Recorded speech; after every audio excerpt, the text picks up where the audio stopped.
Hoy vamos a hablar acerca del pasado del verbo to be, past of the verb to be. ¿Para qué se usa el pasado del verbo to be? Se utiliza para describir situaciones, estados o acciones que ocurrieron o culminaron en el tiempo pasado.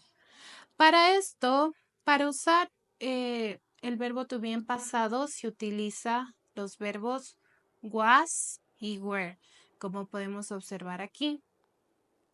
Acá se despliega un pequeño vocabulario que nosotros podemos usar cuando estamos hablando de oraciones en pasado.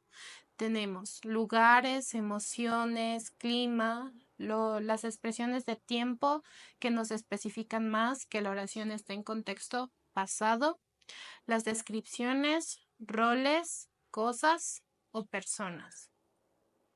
Acá abajito podemos observar la estructura del pasado del verbo to be. Como podemos ver, tenemos el was y el were, ¿sí?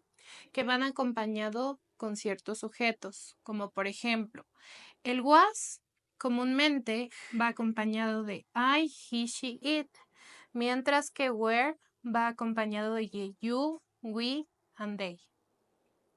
Acá tenemos lo que significa cada uno en español. I was, yo era o yo estaba. You were, tú eras, tú estabas. He, she, it was, él era, ella era o eso estaba. You, we, they were, tú eras, nosotros éramos o ellos eran o estaban. Acá tenemos ya más dividido específicamente con cuál trabaja el verbo was y el verbo were. Was, I, he, she, it, you, we, they, con were. Tenemos la estructura afirmativa y negativa del pasado del verbo to be. Tenemos la estructura correcta es sujeto más was o were, dependiendo del sujeto, más su complemento, ¿sí?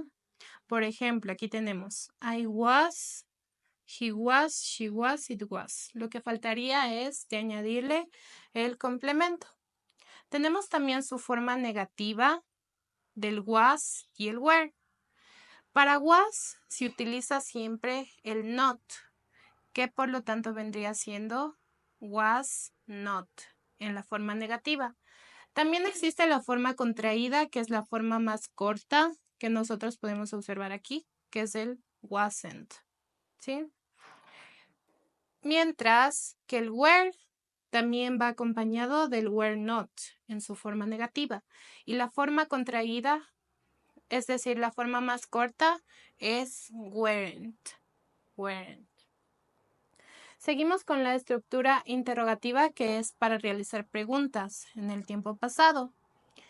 Lo primero que va a pasar a formar parte de la interrogación es el was y el were. La estructura correcta sería was o were, dependiendo del sujeto, seguido del sujeto y su complemento. Y obviamente al final su signo de interrogación, para así hacernos saber que es una pregunta, ¿sí? Tenemos aquí las estructuras: sujeto, was, were, complemento. Negativa, sujeto, was, were, plus not, que se utiliza en la negación, y su complemento. Lo que hacemos en la interrogativa es alternarle y hacerle por primero el was y el were, seguido del sujeto y su complemento. Tenemos aquí unos ejemplos. Nos dice, lo primero en que debemos de fijarnos es en el sujeto. En este caso tenemos we, que es nosotros. We trabajaba con el verbo to be en pasado, que es were. Por lo tanto, la opción correcta sería la C, were. We were very happy during my childhood.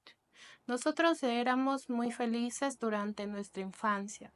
Tenemos el otro ejemplo, nos dice, igualmente aquí nos debemos de fijar en el sujeto. Tenemos he, que en español es él. He trabaja con el verbo was en pasado del verbo to be. Por lo tanto, was sería la opción correcta. He was sick in the school. Él estaba enfermo en la escuela. Seguimos con el siguiente ejemplo. Tenemos we. Acá también tenemos el sujeto we, que significa nosotros. We, ¿con cuál trabajaba?